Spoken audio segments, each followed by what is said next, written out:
can have that frame of reference. You can have those activities, the way those activities are being conducted. It's a lot of wasteful activities, and a lot of it is just out and out non-constructive altogether.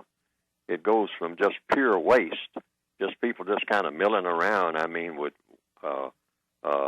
fixed smiles on their faces. I mean, and just looking wide-eyed. I mean, and looking around and got a paper cup in their hands and just walking around. I mean, almost like zombies and whatnot. And and a lot of artificial this and artificial that, including the food. And it's just too much artificiality and not enough constructive activities, not enough planning. I mean, and people would feel better, actually, if people are telling them, at these gatherings, they'll say, now at this gathering, what we're going to do is talk about people's problems. I mean, everybody here has some problems of some kind, small or large. Some people have fewer problems than others. On nothing, as far as it goes, it doesn't go far enough. And see, it's too much hand clapping and whatnot. It always disturbs me when I see huge numbers of black people just hand clapping endlessly, endlessly hand clapping.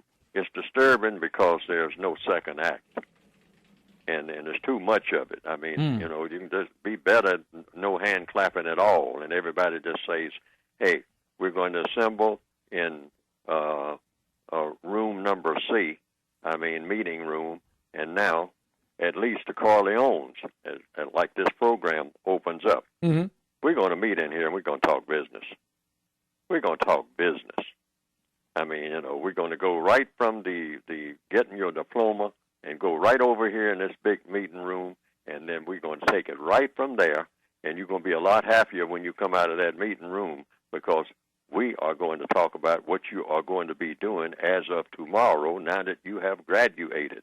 And that everything that's said in that meeting room is going to be more money in your pocket. It's going to be more of this and more of that. You're going to have very concrete directions.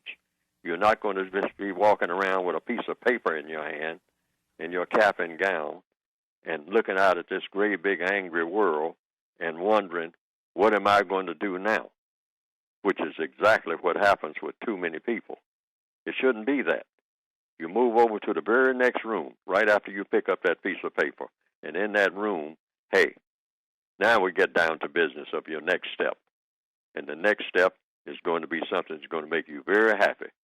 Because starting with a week from now, you're going to be off and running, doing this and doing that, and everything is going to be gainful because we are laying out plans. These were plans that were made before you got your cap and gown. All right? And we know just about where you can fit in and where you can go that would be productive to you. And we want everybody to assemble over there, and we're going to have a fine time doing it, too.